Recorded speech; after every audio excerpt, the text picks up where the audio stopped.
अब बात याकूब मेमन की, और बात याकूब मेमन की हम जब कर रहे हैं, फांसी की जब बात कर रहे हैं, जो खबर आप लगातार दिन भर देख रहे हैं, उसमें सवाल है डील का। क्या भारत सरकार ने कोई डील की थी, जैसा दावा किया जा रहा है याकूब मेमन के वकील द्वारा कि डील थी कि फांसी नहीं होगी, फिर भी फांसी दी जा रही है। 1993 में मुंबई बम धमाकों के दोषी याकूब मेमन की फांसी का दिन तय हो गया है। 30 जुलाई को नागपुर जेल में फांसी दी जाएगी।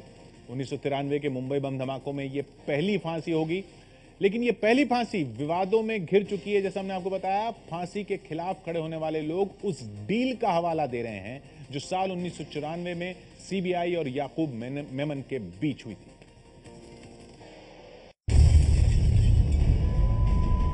बड़े आराम से 22 साल पहले 12 मार्च 1993 को एक के बाद एक लगातार 13 बम धमाकों ने मुंबई को दहला कर रख दिया था। 257 लोग मारे गए थे। मुंबई बम धमाके देश के सीने पर लगे सबसे गहरे जख्मों में एक है। 22 साल बाद मुंबई बम धमाकों में किसी को फांसी दी जा रही है। बम धमाकों के दोषी याकूब मेमन को 30 जुलाई के दिन नागपुर सेंट्रल जेल में फांसी दी जानी है। अगर 21 जुलाई को सुप्रीम कोर्ट से भी क्यूरेटिव पिटीशन खारिज हो गई तो 30 जुलाई की सुबह 7 बजे याकूब मेमन को फांसी दे दी जाएगी। लेकिन याकूब मेमन का मानना है कि उसके साथ एक बहुत बड़ा धोखा हुआ है। याकूब मेमन के वकील का कहना है कि सीबीआई और याकूब के बीच ये डील हुई थी कि अगर याकूब जांच में मदद करेगा तो फांसी नहीं दी जाएगी, लेकिन 24 घंटे के भीतर स्टैंड बदल दिया गया। मैं सीबीआई जो कि इन्वेस्टिगेट कर रही थी मामले को, उनके सीनियर ऑफिसर ने मुझे बुलाया था सचिवालय के सामने जो बंगले हैं, एक बंगले में उन्होंने अपनी बैठक की थी। जब मैं गया तो उन्होंने ये कहा कि आपने बेल एप्लीकेशन तैयार की है। मैंने कहा बेल एप्लीकेशन पहले दिन पे मैं कैसे करूंगा? अरे साहब, आपको तो बेल तैयार करनी चाहिए, आप कल ही कल वहां पे बेल फाइल कर दो। हम अपोज नहीं करेंगे, क्योंकि इस शख्स ने जब पकड़ा गया है तो हमें वो मदद की है जो कि हमारी एजेंसी पिछले 30-40 साल में नहीं कर पाई हैं। नेक्स्ट डे मैंने बेल एप्लीकेशन फाइल की और इन्होंने अपोज की टूथ एंड नेल। तब मुझे वो मिले ऑफिसर, मैंने कहा जनाब कल हमें क्या मजाक कर रहे थे? बोले sir sorry, government of India ने अपना स्टैंड चेंज कर लिया है। याकूब मेमन और उसके वकीलों का जो दावा है कि भारत लौटने से पहले ही याकूब मेमन और जांच एजेंसियों में भारत सरकार द्वारा ये करार किया गया था कि जांच में की गई सहायता के एवज में याकूब मेमन को फांसी की सजा न दी जाए। लेकिन शायद इस करार का कोई भी सबूत मौजूद नहीं है, जिसके चलते ये बात रिकॉर्ड पर नहीं आ सकी।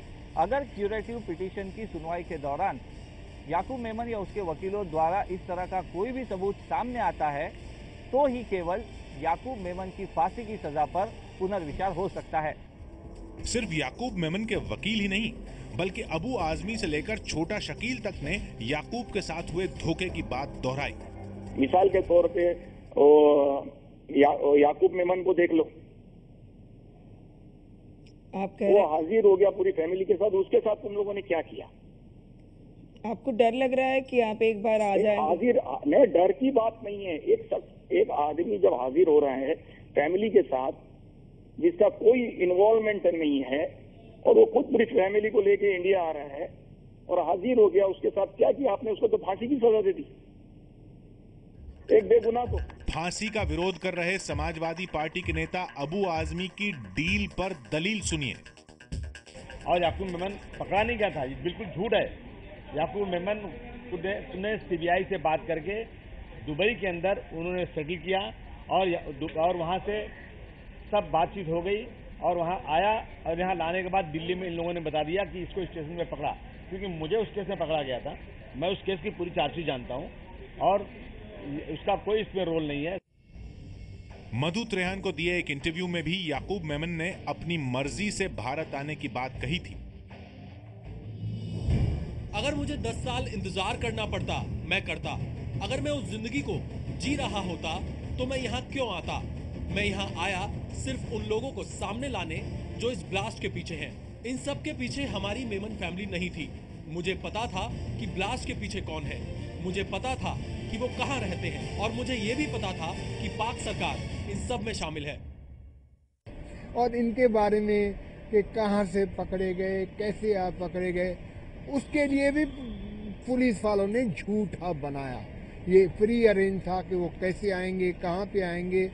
He was in sort of in discussion with the police authorities, and as per that he came down over here. In fact, he was betrayed by the government of India. याकूब अब्दुल रजाक मेमन मुंबई बम धमाकों के mastermind tiger Memon का छोटा भाई है। याकूब मेमन परिवार का सबसे पढ़ा लिखा शख्स है जो पेशे से चार्टर्ड अकाउंटेंट हुआ करता था। 27 जुलाई 2007 को टाडा कोर्ट ने याकूब मेमन को आपराधिक साजिश का दोषी करार देते हुए मौत की सजा सुनाई थी। इसके बाद याकूब मेमन ने बॉम्बे हाई कोर्ट से लेकर सुप्रीम कोर्ट और राष्ट्रपति तक का दरवाजा खटखटाया था, लेकिन कहीं से भी उसे मौत की सजा की माफी नहीं मिली। साल 2013 में सर्वोच्च न्यायालय ने भी मौत की इस सजा पर अपनी मुहर लगा दी। याकूब को तो 30 जुलाई को फांसी दे दी जाएगी, लेकिन 1993 बम धमाकों का मास्टरमाइंड और याकूब का बड़ा भाई टाइगर मेमन धमाकों के 22 साल बाद भी गिरफ्त से बाहर है।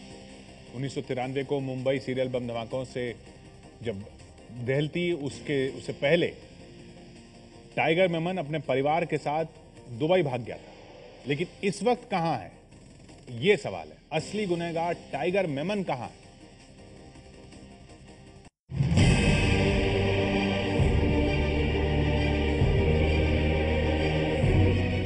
इब्राहिम मुश्ताक अब्दुल रजाक उर्फ टाइगर मेमन 90 के दशक में डी कंपनी के लिए काम करने वाला टाइगर मेमन ड्रग्स, हथियार और चांदी की स्मगलिंग किया करता था।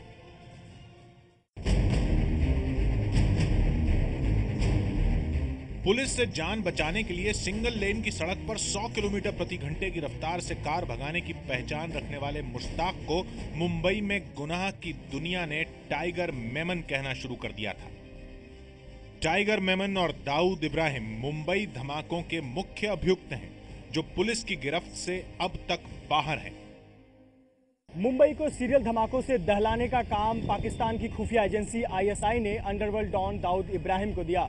दाऊद इब्राहिम ने पाकिस्तान से आरडीएक्स और हथियारों को भारत पहुंचाने का काम टाइगर मेमन को सौंपा।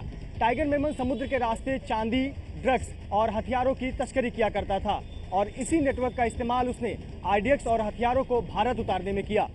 मामले की जांच कर रही सीबीआई और मुंबई पुलिस के मुताबिक टाइगर मेमन ही वो शख्स है जिसने धमाकों में इस्तेमाल किए गए हैंड ग्रेनेड, डेटोनेटर और विस्फोटक पदार्थों को भारत पहुंचाया।